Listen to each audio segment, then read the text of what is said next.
Hey everyone, this is Semler and you're listening to TCR. Okay, so let's start.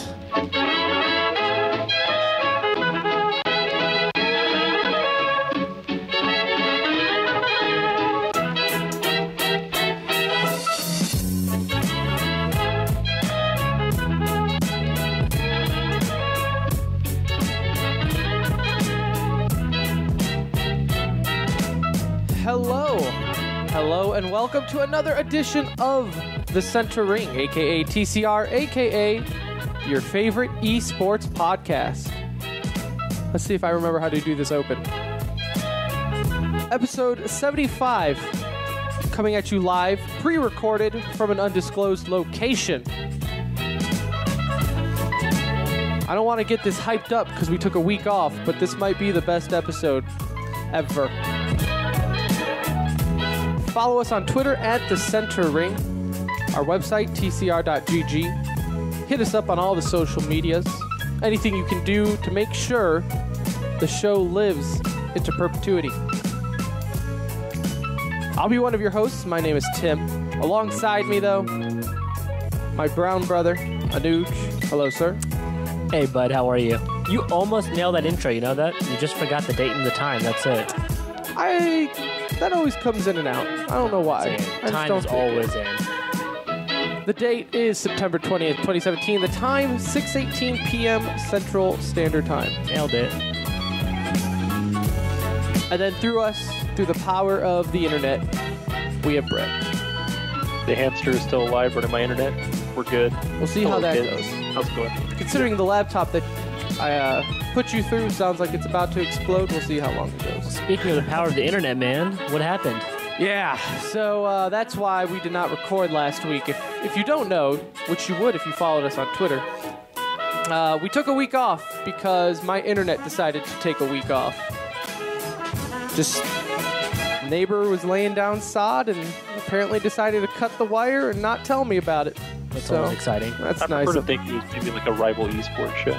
Yeah, it was sabotaging. It was Hector from Optic Gaming decided to cut our internet. No, yeah. So I lived 3 grueling days. That's rough, internet. man. 3 days. It's really long, especially like everything is ran through the internet now. Like I don't have cable or anything. Unlimited I think they make data t-shirts for that. Like I survived. No, I don't have unlimited. I need something for it, but it is back up. So this show will be posted in all its glory. We do have e-news like normal, ending the show with all the news that you need to know. We have a lot of drama going on in Brazilian Counter-Strike, so we will definitely talk about Immortals, everything going on with that roster, starting from about 2 weeks ago now with DreamHack Montreal. We didn't get a chance to talk about the tournament, which 2 weeks later, not really going to, but boy, this Immortals news is just keep coming out. So we'll talk about that. And starting off the show, let's get into a tournament that was more recent. and relevant. And it's one of the premier tournaments, ESL 1 New York 2017. Just wrapped up last weekend. Some top teams in there. Let's just run through the standings, shall we? As we do. From bottom to top. You have Virtus Pro? Tied for last. Yeah, we'll say that. We'll say that they were tied. I'm sure that's what they're saying too. Like, no, we were tied. We were tied for the last. Leadership changed now. But it's finally gotten to the point where that happens and we're not even surprised anymore, right? No, they were terrible. Yeah. Is Pasha being the new IGL the cure? Is that so I know Snacks is no longer the IGL for Virtus Pro, longtime IGL, and now I guess it's Pasha the new one. Yeah. You know, I know you said it, Anuj, prior to the show that that's not really going to make much of a difference just because they've been together for so long. Everybody probably already has a voice at this point, so now maybe it's just like a change at the top, but I don't know. You're going to get the same type of play style. They only play one way, and it's the same 5 players, so I don't see how you get different results at the end of the day. Maybe. We'll see. I hope they prove me wrong. I've never been one to look at Pasha as like a mad strategist. Like a mad fragger. Really. Yeah, like I've never thought, gee, you know who I'd want to IGL my team? Pasha. But considering Snacks was always that guy, right? Snacks was always the one who had the crazy strategies and all the unique things that basically got Virtus Pro to be where they were. So I don't know. We've said it before. I really don't want to talk about it again because what else is? Nothing's new. It's the same thing. It's the same thing every time. Yeah. It's Virtus Pro underperforming. Team Envious. Again, they were tied for last. That's a roller coaster of a team. Yeah, they have some really good outings, and then they just haven't shown up in the big events, unfortunately. But they also had to play SK in the first match. That doesn't really help.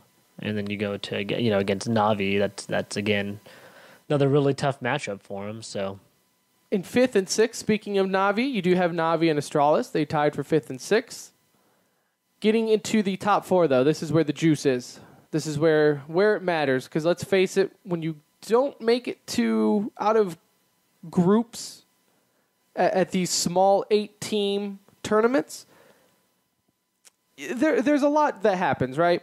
So you have teams like Virtus Pro, where they don't make it out of groups, but their recent history tells you that, yeah, they didn't make it out because they were bad, right? But then you have teams like Astralis who didn't make it out of groups.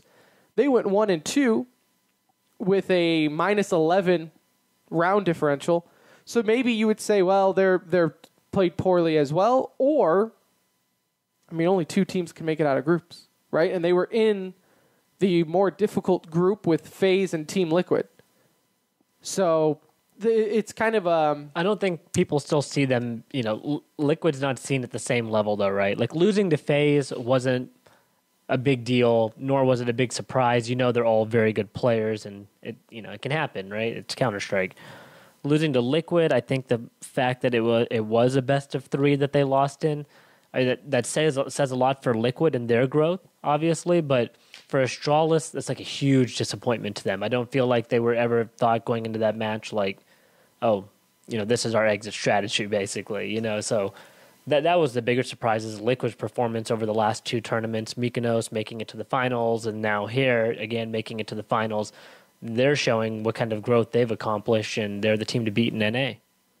Are they though? Yeah. No, by I feel far. like they're hot and cold though. It's like you feel like they're turning that corner, and then they have like a couple of tournaments where they're stinkers, and then they have a couple of good tournaments in a row. They're just inconsistent. But I feel like that's such is the life as an NA team. I was about Yeah. to say the same exact thing. I was like, are you describing Cloud9 or Liquid right now? Because that seems like it's all Liquid's wins are much bigger than Cloud9's wins over the past 2 years.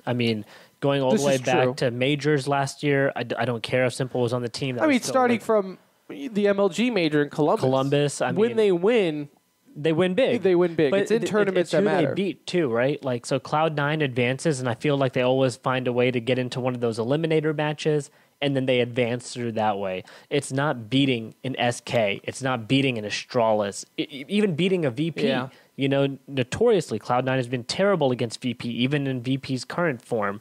SK or Liquid, they beat the big boys. It's a cop-out, though, to also say that Cloud9 can't get away from SK.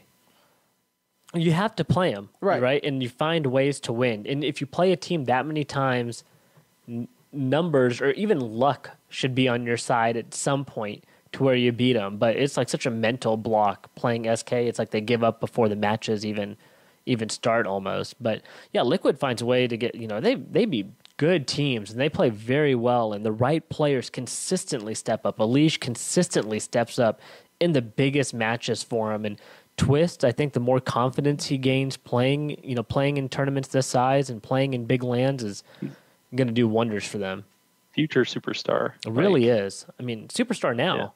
Yeah. I think he has the talent to be elite, is where he needs to get to.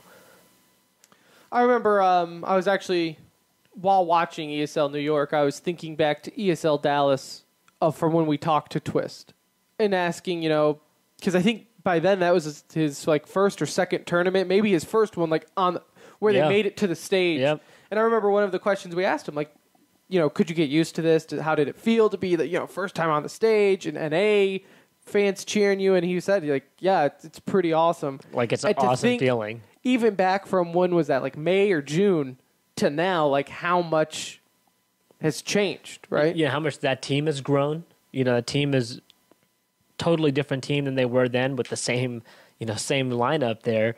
They're taking like the right steps. It's good to see one of these teams kind of stick together a little bit also, and try to push past those difficult points, because they really ran into some, whether you thought Nitro was a long-term option on that team, Stanislav with his ups and downs. I mean, even a month ago during the August break, they were front and center in almost any article you read about being a roster move. Alicia's gone. Yes. Like that's all we heard for so long. Alicia to Optic, Alicia to Cloud9, like whatever, and they've stuck together and they've performed well, and they're consistent on the big stage. They need to find a way to be consistent, like on these online tournaments or more like the casual tournaments that we do see, or league play. But in these like majors or invites, I mean, they do so good. And then getting to the top two. Well, okay, and then SK got third and fourth with Cloud9, right? Cloud9 losing to FaZe 2-0. Cloud9 lost to FaZe. SK lost to Liquid, obviously. I mean, Cloud9, they actually had a really good tournament apart from getting swept by FaZe, which by the end, at the moment, it was kind of defeating, right? To think like, damn, you just got swept in the semis. But with the way FaZe carried themselves through, FaZe ended up taking ESL New York handedly.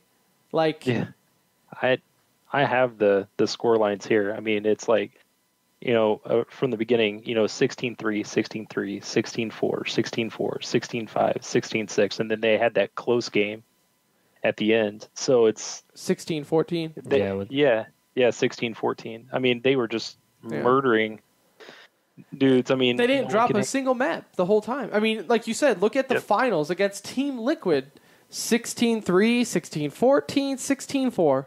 And that's the finals. That's a grand final. I got to ask this, though. Like, are y'all on the hype train of how much value? Actually, let me reword this question. How much value do you put into this tournament, looking at FaZe's performance and then putting it in the grand scheme of things, right? Like, was this considered one of the best tournament runs? You're seeing a lot of that. You're seeing a lot of, like, maybe not greatest team ever, but, like, oh, my gosh, we're on the verge of something really special here. So there's multiple things to that. Let me make this one point, Brett, and I'll let you have the floor. Okay. Because I want to just address one thing where you mentioned, is this, like, the greatest tournament run you ever saw, right? Instantly, I disqualify that in an 8-team tournament. 100%. Like, don't... Yeah, like, this is nothing. Like, come talk to me at a major when it's, 16 teams, or there's an actual climb to happen. Yeah. This is not... When you make playoffs and it's instantly semifinals, finals, like, there's no climb. There's nothing. So that was the one thing that stood out to your question there. Go ahead, Brett. Yeah, so I mean, I'm with you, Tim. That was the point I was going to make with the being an 18 tournament. You can't really put, I guess, a whole lot of stock into that. But the way they played in a LAN, you can put stock into that. Like, they all have positive KDs in that finals map. What a lot of people at one point said was the best player in the world, and Olaf was their worst player, but he had like a positive 19 or something like that. Yeah, right. Saying any KD of them were a worst player. Yeah, but they're still young. Much like Cloud9. That roster is still kind of trying to get used to each other. So I mean, you can take a little bit from this, but like you said, being an 8-team tournament, I want to see them do it in a 16-team tournament or a major. See if they can perform well there. But I mean, you see what they can become. I think they're going to be really good.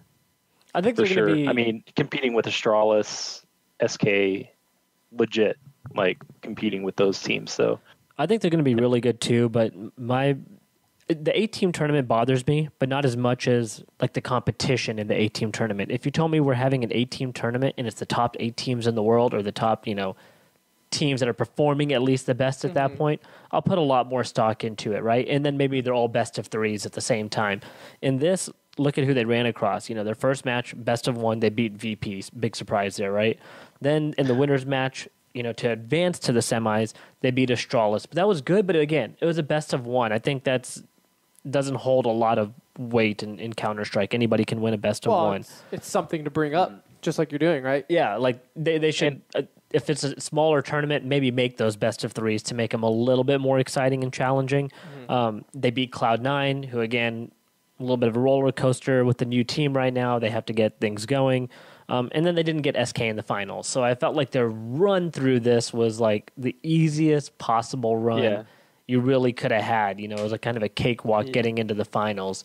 So that's where I lose most of its value. Do I think they'll be really good? Yes, they're going to be really good, right? But I'm not handing them the greatest of all time trophy right now.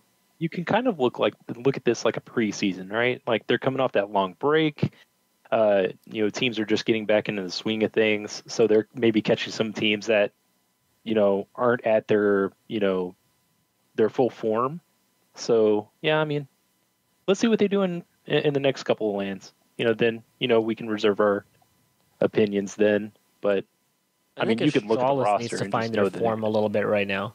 Astralis seems a little off to me, and they've been a little off now for a number of tournaments. I mean, realistically, since they won the major, right? Yeah, they just haven't been dominant, right? Like they've made playoffs a few times, but they've also had earlier exits. They need to find a way to have everyone performing at the same time. That's the only way that I feel they're really strong, is when everyone's playing at a high level. You need Zipniks making those clutches. You need Dupree and his consistency. Device has to be an all-star in these matches. And KRB needs to kind of grow a little bit more, right? Like he started off really hot when he joined the team, but I think he's kind of flatlined out. And so I could see them being a much bigger cause for concern than any of the other top 3 teams in the world right now. And going back to FaZe, my opinion with FaZe right now is, like how we said, are they going to be good? Yeah, I feel like we need to all put that disclaimer on our opinion. It's safe to say, right? we all know that. It's going to happen. Yeah. But right now, the sample size you have, since they added the roster, is 2. They have been in 2 tournaments since the roster. ESL New York, which they won first, and then DreamHack Master Malmo, where they got 9th through 12th, right? So pick one, 12th place. So you have 2 samples, completely opposite end of the spectrum. If you're looking at both of those, which they were both LAN events, right? That had harder competition at Malmo. So where are people getting the opinion of superstar team? This is going to be a dynasty in the making, where we've seen in recent CSGO how difficult it is to have a dynasty. To even get back-to-back majors. Like Dynasty, I feel like most people consider Dynasty like 3 out of 4, right? Like getting 3 out of 4 in some sense, in my opinion, makes you a dynasty. Whether that's 3 Super Bowls in 4 years, 3 NBA championships in 4 years, that gives you dynasty form, right? Not even like back-to-back. Back-to-back to me is great, and you're an upper echelon team, and you'll be remembered for a long time for it, but this team needs time. Do they have the potential to be a dynasty? Sure. Like the names, hell yeah. Yeah, looking at the roster, of course you would say that. But it's so early, and people need to kind of just pump those brakes a little bit. It's also hard to do in today's Counter-Strike, too, because I've gone back to this several times, but there's so much parity. Like, there's just not a huge separation from the top, to the, 4th best team. So, and I also think there's this weird... I get this sense. I have this feeling that between the players, not so much the owners of the organizations or anything, but the players who kind of run the show realistically, have this drive to try to just over-tweak rosters, trying to find that perfect fit for them, right? The trigger to pull to make a roster move seems a lot faster now than ever before. Maybe it's with all these super teams, quote unquote, showing up with, it's Navi like hockey coaches, or man. You're seeing changes being made real quick. Yeah, with FaZe creating a super team, you had the French super teams, Gambit winning a major, and then all of a sudden it's switching up their rosters. It's like no one can just... Contracts don't mean a whole lot in esports right now, and until that kind of happens, it's too easy for somebody to demand a trade, and all of a sudden they're gone. You don't see that in normal sports. Now, when people demand trades, do they sometimes get them? Yes, but is everybody happy in those situations or get their wish all the time? Like, definitely not. In esports, you have a lot of power as a player. And we will see that firsthand coming up with Immortals, because this was not this weekend, but last weekend where we didn't get to do a show, which actually turned out okay. So thank you, Immortals, for keeping that news alive. Yep. Because we were going to talk about the drama at DreamHack Montreal, where KNG, well, let me back it up, because that's not even the start of it. It started at DreamHack Montreal, where Immortals were showing up late to matches. It started with CLG, and then went all the way to the finals against North, where they were so late, where DreamHack ended up forcing them to forfeit a match or awarding they forfeited the first map on the first map. Yeah. So however you want to word it. And it really, from there, I don't think that's where the fire started, but where you saw smoke is when Ryu ended up tweeting out, the coach of CLG, saying why they were late.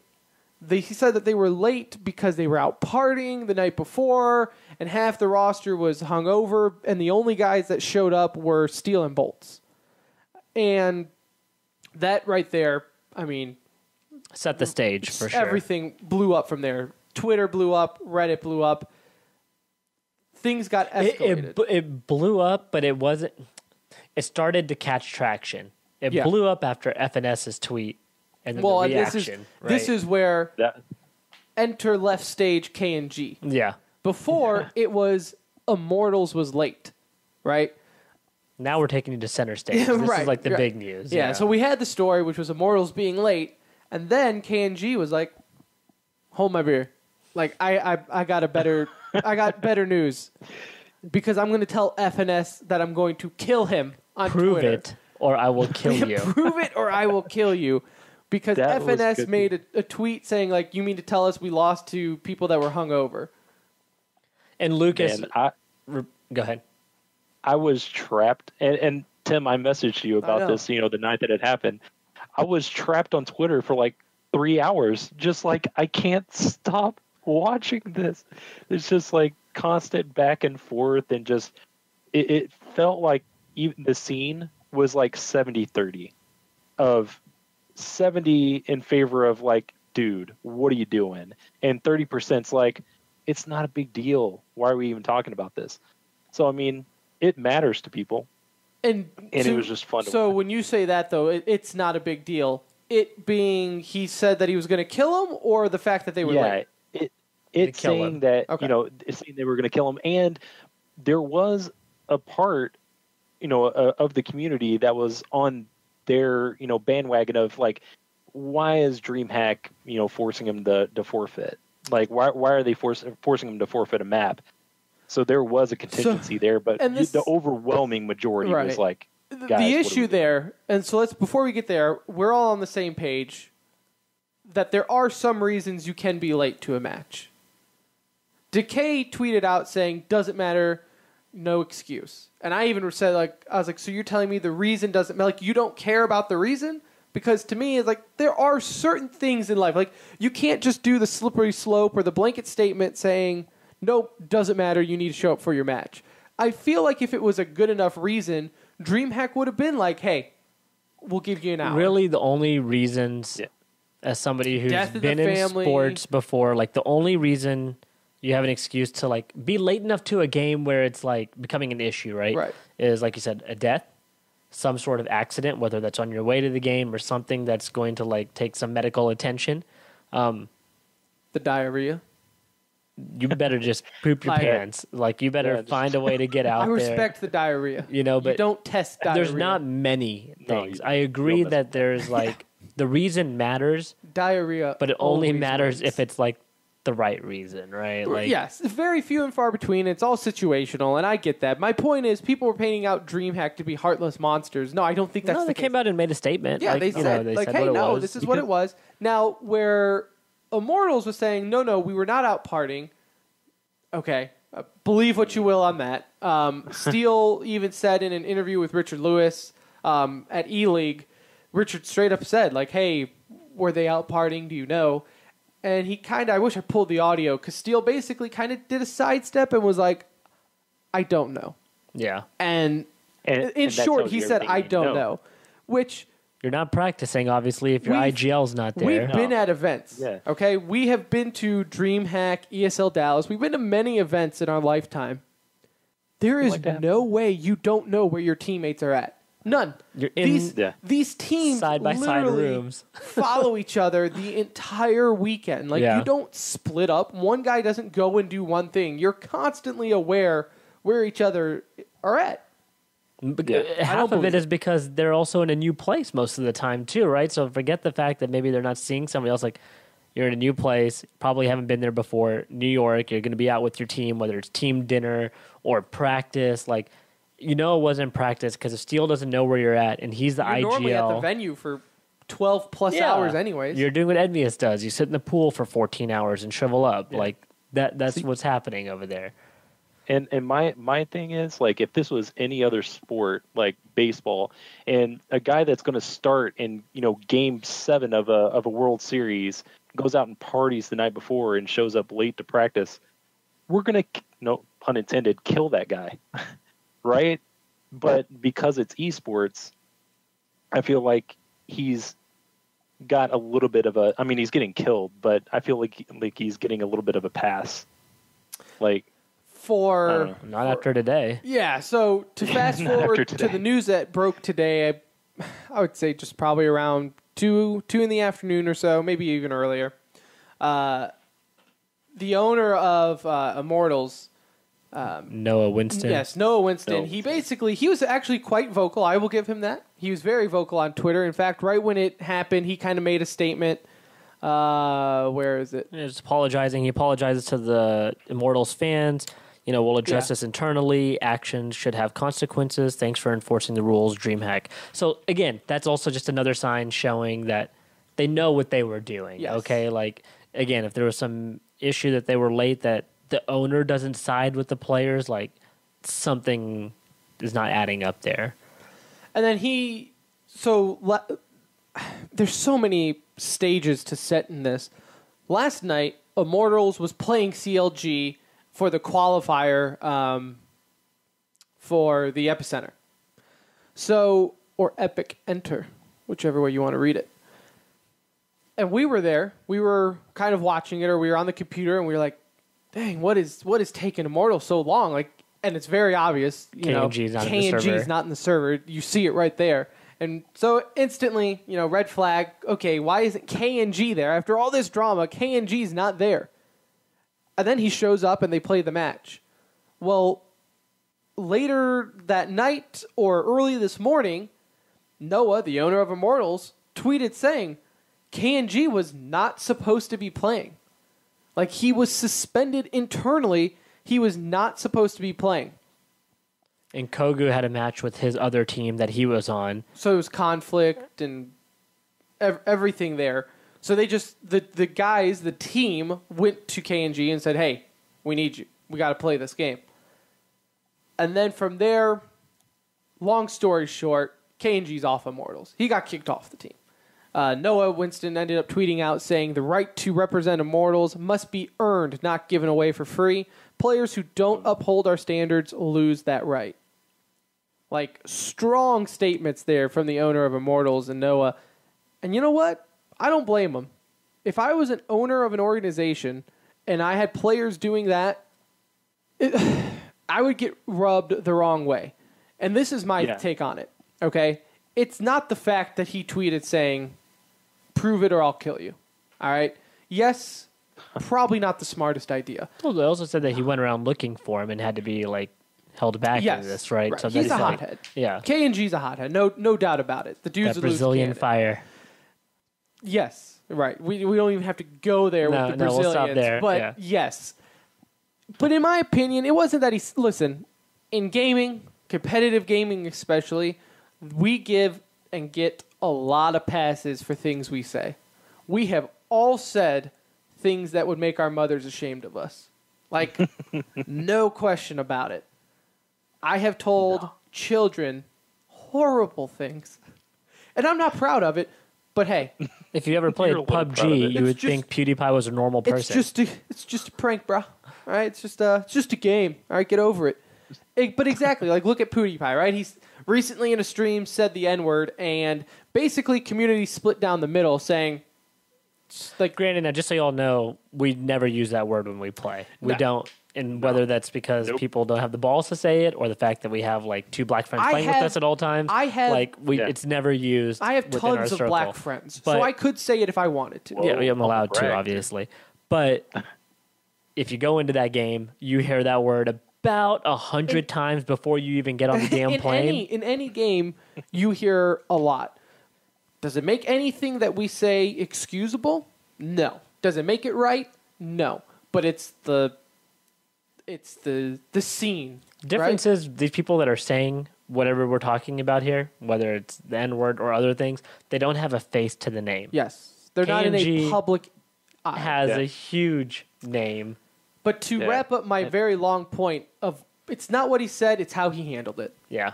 I think, looking back, it's not what he said. It was on Twitter. That's never good because you just don't know how people are saying something through text, let alone he's Brazilian, who they kind of have a reputation for being, murdery. And he's got a hot head. So nothing looks right, but it's the way he handled it. If he would just apologize. If he would have just came out and said, hey, sorry, go find FNS, take a picture, you guys hug it out. You could hate each other. Who cares? Take And the FNS is picture. cool that way, too. Like, I don't know Right. FNS personally, but we're both Indian, so I know him, right?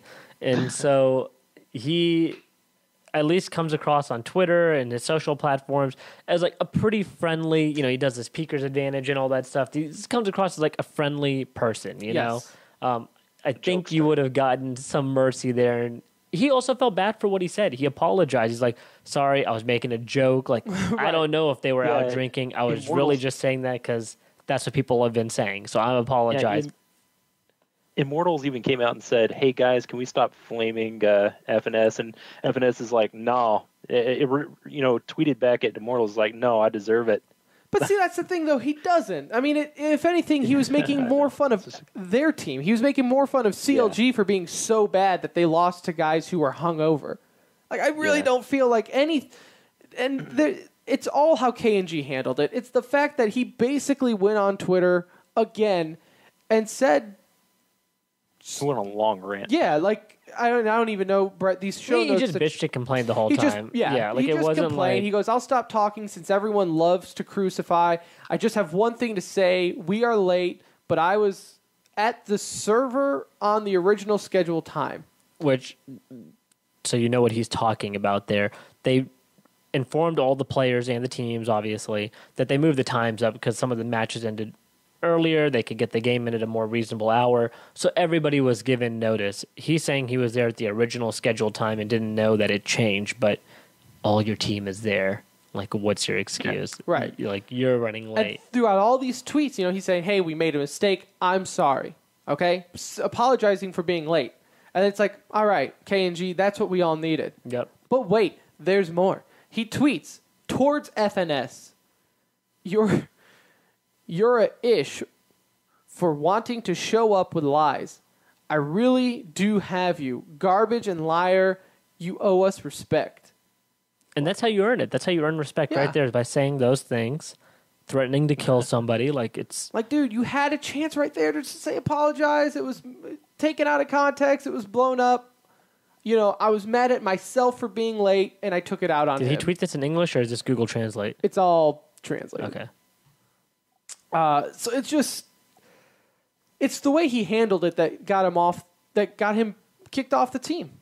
But to add more drama to all of this, remember a month or so ago, Immortals was already in shambles when it comes to a roster because Right after the major, this happened. right after the major, Hen 1, Lucas, and KNG all wanted off the team to begin with because they ended up signing... what's his face? They wanted to play with FNX, And is ultimately what it came down to. Those three have wanted to play with FNX. They didn't. Hen and Lucas both didn't want him cut. So, this is going to go that route. These guys don't want to be there. It's been rumored too much to just not happen at this point. It's amazing to see what happened to the Brazilian scene. There were talks that the Brazilian Counter-Strike scene was going to rival EU in the sense of between SK and Immortals to basically just put the entire country on their back and build the scene through those two teams.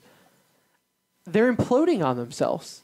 They are. And let's kind of like square this, though. I feel like if you had KNG, Hen 1, Lucas 1, added FNX onto the team, and got an in-game leader that could manage them, that could be a really dangerous team. FNX I'm not saying they're not good. I'm just saying they're ruining their reputation. Yes. SK is holding it up. SK is a class act team. Do you think SK just sits in the back and looks at their Brazilian counterparts and just think, guys, idiots? No, what are you doing? I think SK does a good job of focusing on themselves. That's how you stay one of the best for as long as they have. Like they are, who's had a better run than they've had other than Fnatic prior to them? They're kind of the new age Fnatic in that sense. So even Astralis and all these guys have had short-lived success. Nothing compares to what SK has done over the past 2-3 years in the scene.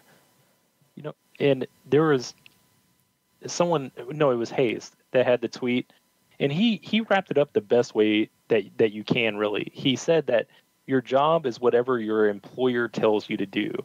And if Immortals looked at that and took that to heart, show up on time. Don't go out partying. Just do your job. You have an employer. Stop being idiots. I don't know. It's just they're young. The biggest problem is they're kids. Immature. Like they're 19, 20 years old. They're immature in that sense. I know when I was 19 or 20, obviously didn't have a cool job like them, but I can tell you I definitely didn't want authority in my life. I didn't want somebody telling me what to do or if I could and couldn't have fun. Now take yourself then and start giving yourself roughly 100, 200K a year and see how you would have been and how you would have handled it. Doesn't give him an excuse, but that's going to happen in this environment. Like it shouldn't be a surprise for people to be immature and say stupid things. Speak for yourself, Noosh. I had a pretty awesome job at 19. Go-karts, batting cages. Especially... I was telling people what to do all the time. Especially, though, in this... in esports where the players have so much power, right? Like, you get second place at a major, you think you're really going to listen to your owner, right? Like, if your owner is like, hey, do this, after you just got second place, do you really think in their minds they need him more than he needs them? It's kind of like the NBA, right? Like, the players have a lot of power because the teams are so small. So the teams need these star players to be successful, to have their name on the map. Not everyone's going to be like Optic where they do well in multiple esports environments or Cloud9 or take a handful of them. So the players are just like NBA stars. They're all kind of divas in that sense, in my opinion. A lot of them are, not all. I shouldn't say all, but there's a lot of them that are divas. They know they have a lot of power. And out of all this, it's weird to me because I feel like Steel and Bolts are getting the short end of all of this. I really think with Hen1 and Lucas leaving, like that's a mistake. I don't think, even if you're friends with KNG, like it's not worth leaving the team to go play with him. If there's that much turmoil, though, what do you do at this point? Like it's been rumored for, like we said, since the major. If they're not happy, but what's the turmoil though? Whatever it is, I mean, internally, just when are players just going to have to buck up? Well, the same thing with FNX, right? Like there was an issue. We don't know what the issue is. You can't use the excuse of, well, they're young forever. Like no, but you'll be able to do that for the most part in esports, right? Like that's probably not going to change a whole lot. Maybe down the line you start to see some 30-year-old gamers be in esports, but let's be real. Most of esports is going to consist of people 17 to 25, roughly. So these guys, they have their friends that they want to play with. I think they can build a talented roster. Is it going to be functional? Who knows? Like, who knows with that squad?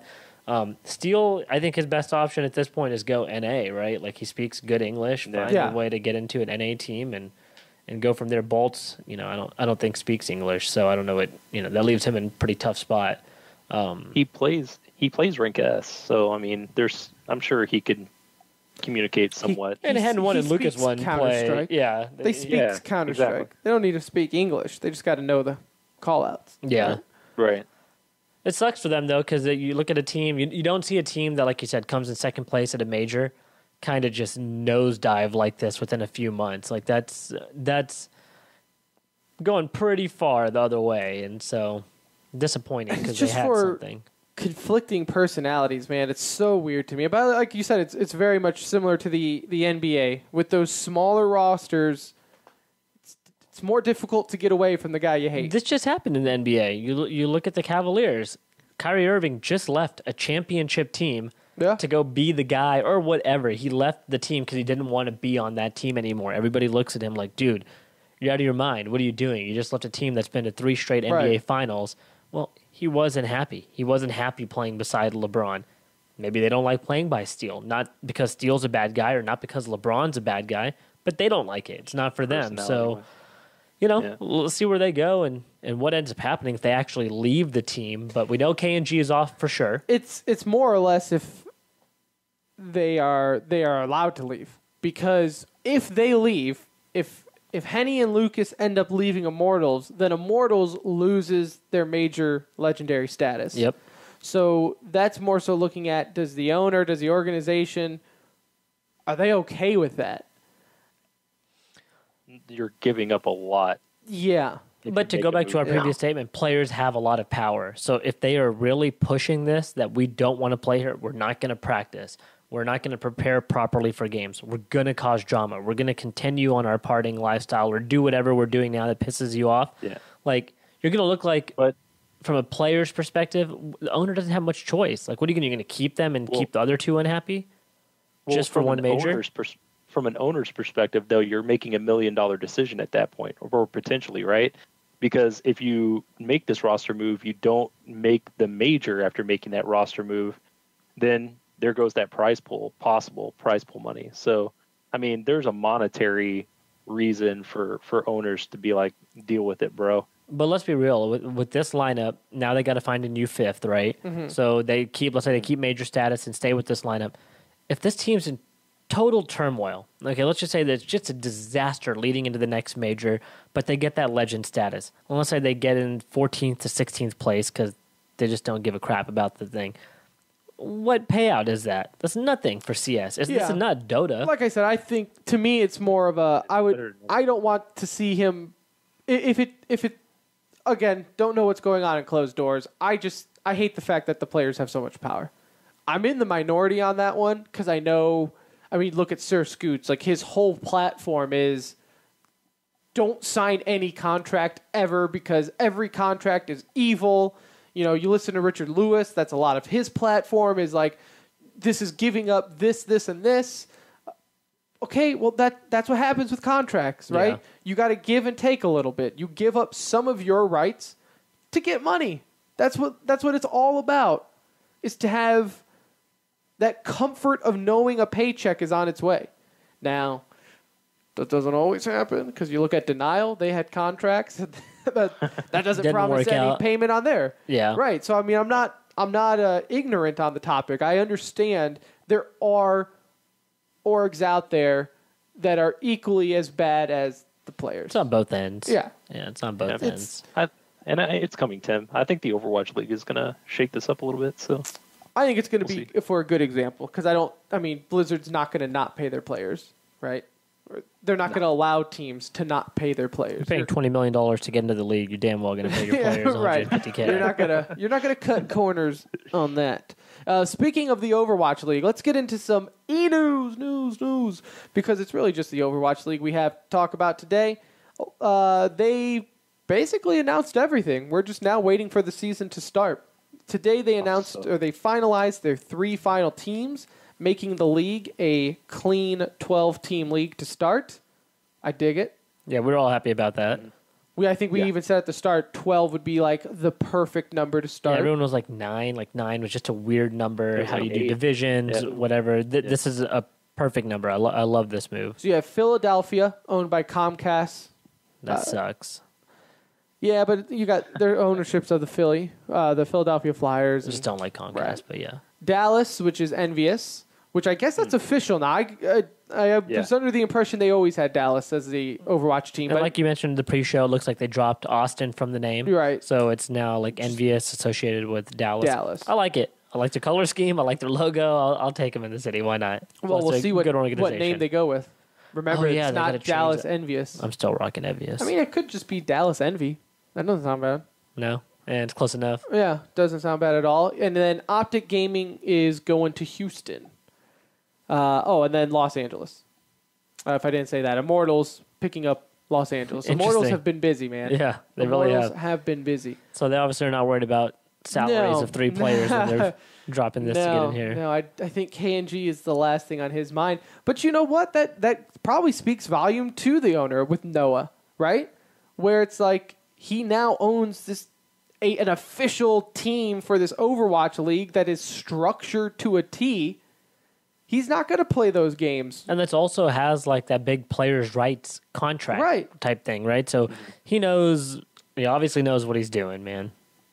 As far as they announced some dates, the preseason is set to start December 6th Perfect. in Los Angeles at the Blizzard Arena, their new esports arena that they built.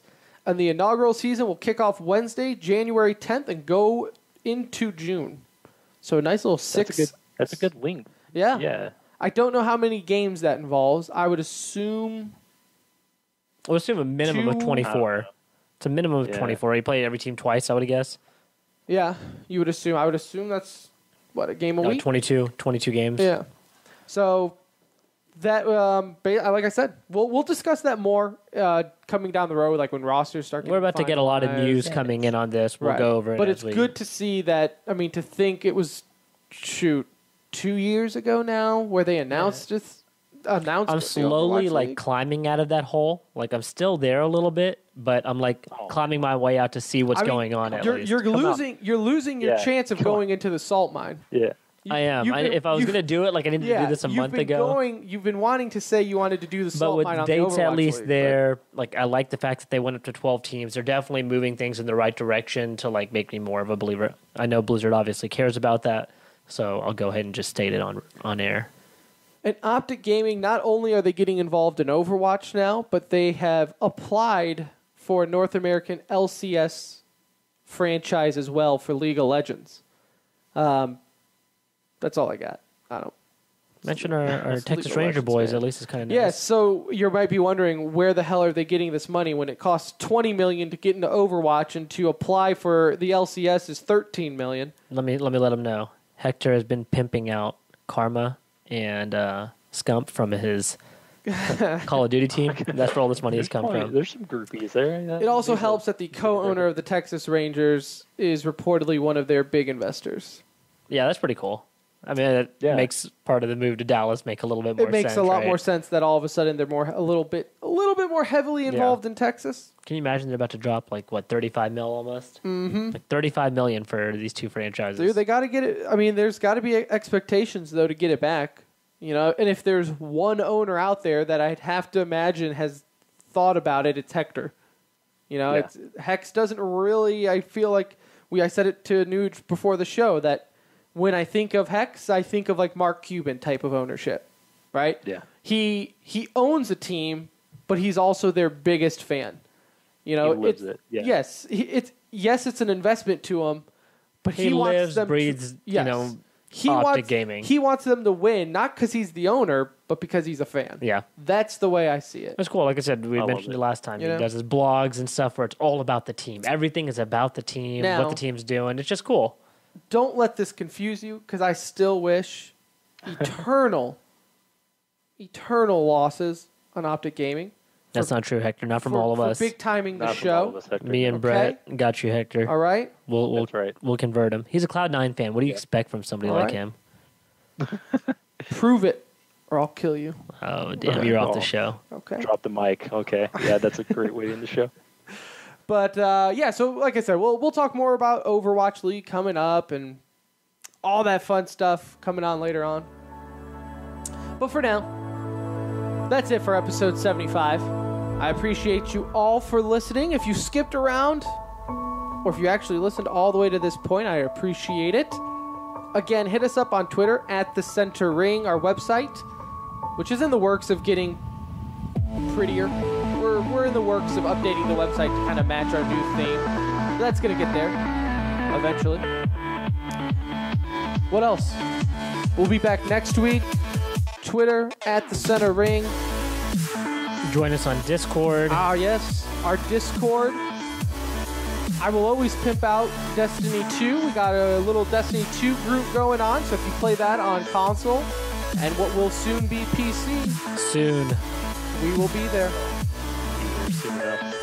But until next week, I thank you all for listening to The Center Ring, and we'll see you next time.